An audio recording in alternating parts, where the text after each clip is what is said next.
Good afternoon, my name is Ola Atamanova, and it's my pleasure to see all of you here in Ukraine Media Center Ukrinform. It's day 471 of the full-scale invasion of our homeland by Russian aggressor, and now, just like yesterday, we will be talking about the catastrophe which was provoked by the Russians in the south of our country.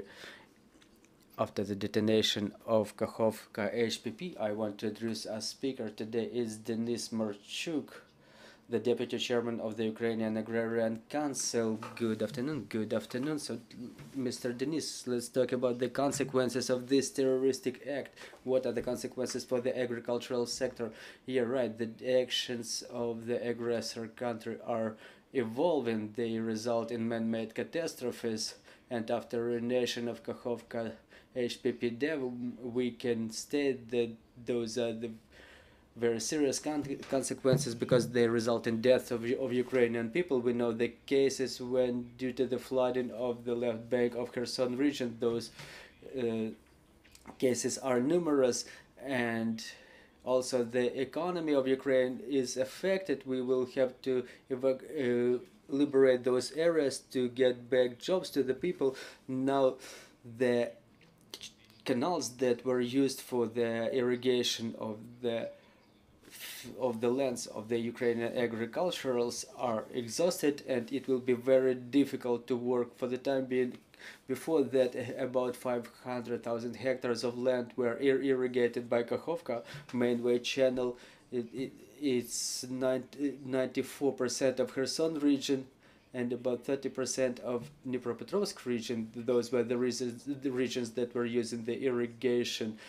Calculating our losses, we can only state it from the pre-war period of time, because unfortunately we cannot access those areas, but I hope that thanks to the armed forces of Ukraine we will make it shortly. But we may state that the losses are colossal, because as of year 2021 the region was manufacturing more than 4 million tons of grain and oil crops, and it's more than 40% of export potential of Ukraine. It means a lot of jobs, a lot of people who were engaged in this work. So it will amount only in $1.5 billion that Ukraine will not receive as the export proceeds. I'm talking about the grain crops, but we also remember that the south of Ukraine is main supplier of the vegetables. We all love to consume tomatoes, cucumbers, and watermelons that were coming from that region. Unfortunately, we will have problem with these type of products too, because grain crops can be grown using different technologies, but the vegetables that require sufficient amount of water for proper growth. So since the beginning of occupation, we've lost a lot of offer in the market from Kherson and Zaporizhia regions, and even when we deoccupy the territories, it will be very difficult to get back to this business after the deoccupation, because the agrarians said that we will not be able to grow vegetables if there will be no dam reconstruction. So we cannot take the water for irrigation from the reservoir. It will also result in huge losses for the cattle sector, because the fodder cannot be processed due to the lack of irrigation as well. People who were making their lives there, they ended up in a catastrophic situation, in fact. So talking about the recovery after this catastrophe, what can we do now? What we'll be able to do in that part of Kherson region which is under our control, and what we will have to do after the occupation?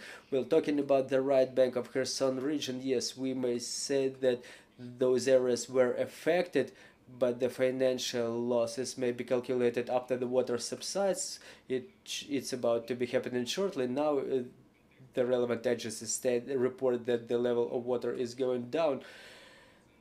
The data which is being submitted by the Ministry of Agrarian Policy, they report about tens of thousands of hectares which are flooded, which will result in loss of more than 100,000 tons of products that we will not be able to add to the aggregate harvest.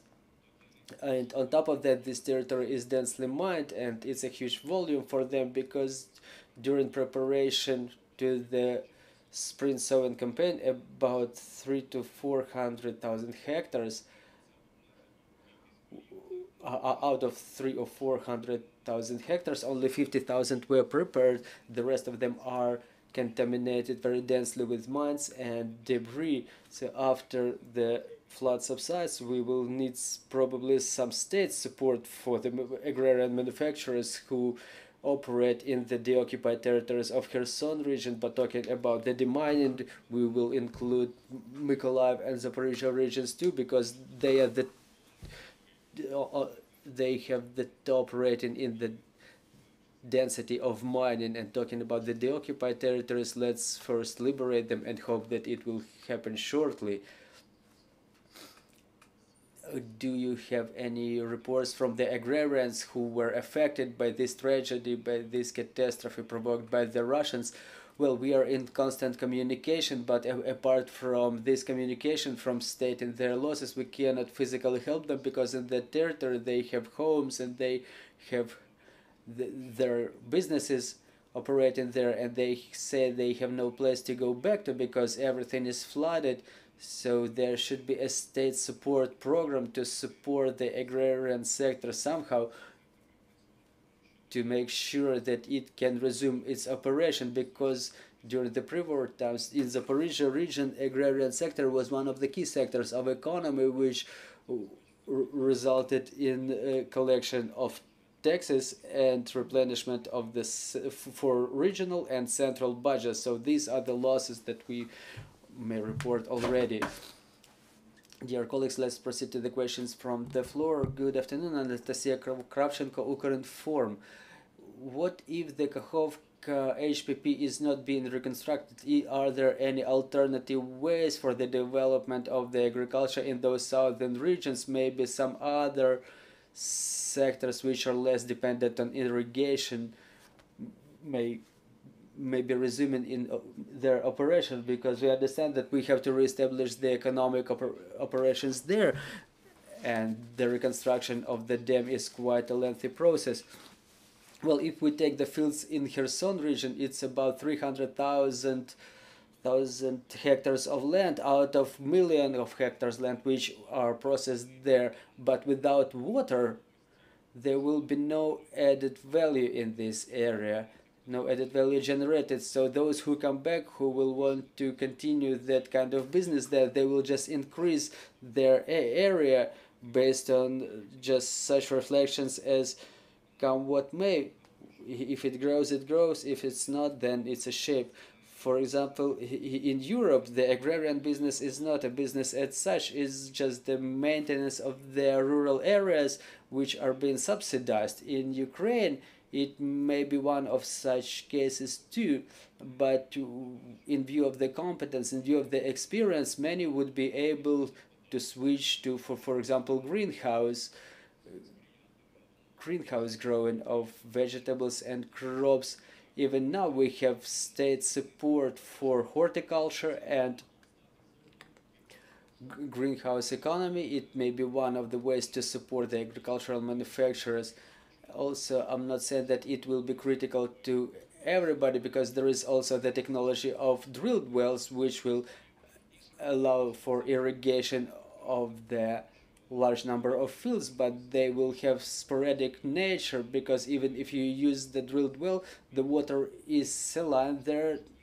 Not much waters from the wells are fresh, and also not a lot of companies will be able to install the in view of their financial capabilities, not many will be able to install the pumps to pump the water for such wells. Mr. Denis, what do you forecast? Will we change? Will this result in a change of the structure of agriculture? Yeah, definitely. The South was traditional for growing such cultures as sunflowers, soy, rape. There are perfect conditions compared to other regions of Ukraine. So after the deoccupation, I think that the agriculture manufacturers will look for opportunities to change the structure, and and they will engage all the up-to-date technologies, all the cutting-edge agricultural technologies, like for example the Agrarians work in California is the United States, so that they can continue their businesses under the conditions of such drought, so to say. But in this context, what I have to say, now that we've started diversifying from the beginning of the occupation, this diversification will continue. Those regions which have more access to the water, like Odessa region, for example, they started growing more vegetables, or Dnipropetrovsk region or Cherkasy region in the same way. Those regions will be developing in terms of replacement the traditional manufacturers of the vegetables in Ukraine. Thank you very much for this information. I'm reminding you, joining us was Denis Marchuk, the Deputy Chairman of the Ukrainian Agrarian Council. Our next briefing will be at 1400, and joining us will be Grigory Plechkov, Head of the State Inspectorate for Nuclear Regulation in 2017-2021. So stay tuned, work together for our victory, and glory to Ukraine.